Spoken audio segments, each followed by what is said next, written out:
1 без 10. Багажът е натоварен, включително и Тоби. И сме готови за път. Ще да вземем приятеля, с който ще пътувам. И се отправяме към Фолкстон, откъдето ще си хванем влака за минаването в тунела Ла Манша, под самия океан. Леко съм притеснен, защото ще пътувам за първи път, но смятам, че всичко ще бъде наред. Излишно само се притеснявам. В края на видеото ще ви разясня абсолютно всички подробности. Надявам се да не пропусна нещо. Също така ще се постарая да снимам абсолютно всичко интересно и не толкова интересно, за да ви направя част от това пътуване. Време е да тръгвам.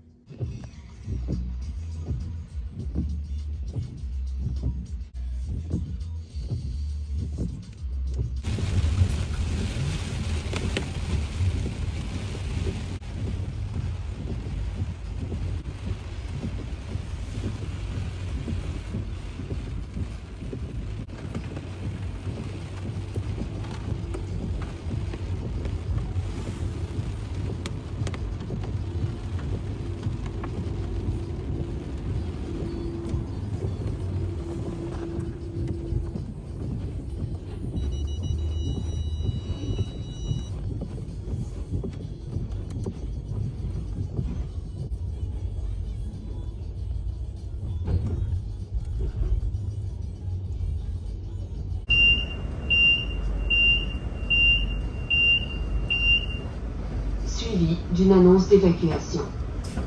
Des auditions du signal.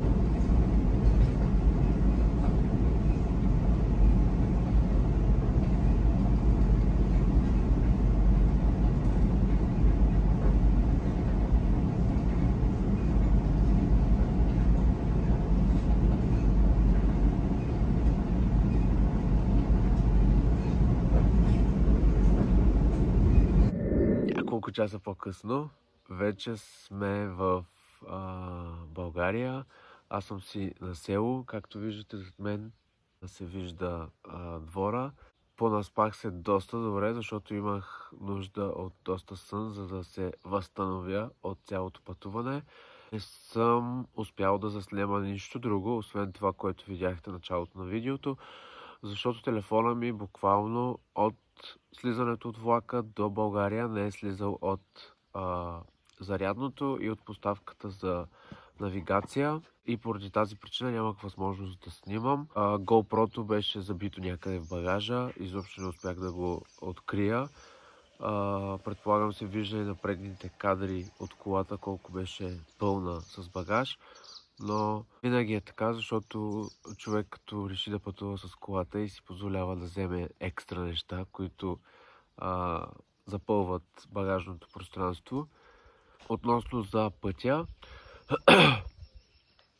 шофирането беше много спокойно, като изключиме Германия, защото времето в Германия беше доста лошо, валеше през цялото време, имаше мъгла и съответно тези от вас, които са шофьори, ще ме разберат, знаят, че когато вали дъжд и се кара с висока скорост, срещу теб се образува една такава, аз му наричам вълна, и съответно това допълнително усложнява шофирането, но мина доста бързо, нямаше голям трафик, може би само веднъж попаднахме на трафик, но сигурно казано трафик, защото се движихме.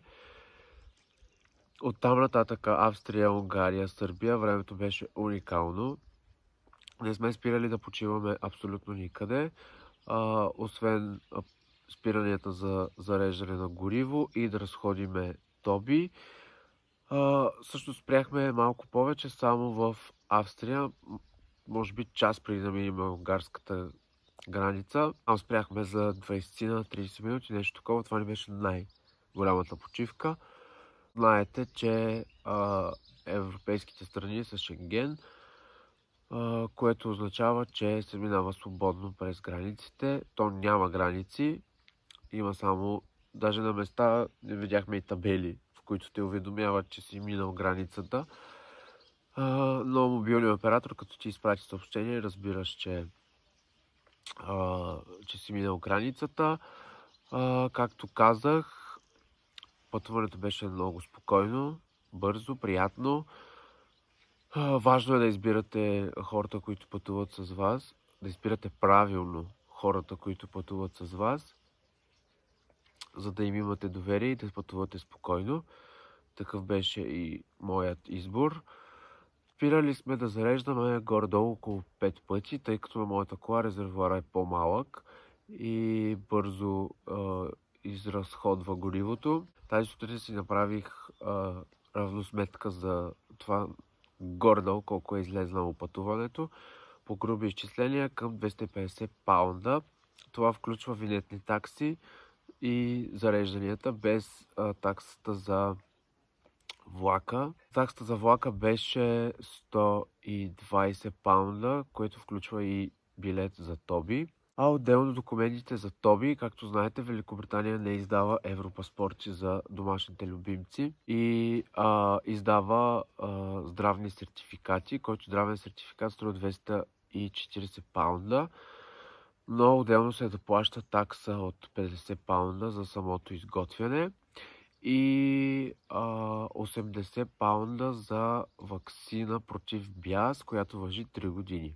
Което прави горе-долу към 360-370 паунда, нещо такова. Освен тези документи, които се издават за домашния любимец, е много важно да си предвидите поне 30-40 минути екстра време за пристигане на Фолкстон шатъла с влака, защото трябва да минете през 5 ресепшън, където всъщност проверяват чипа на домашния любимец, сравняват информацията с това, което им излиза на компютъра, с сертификата, който са ви издали от ветеринарната клиника.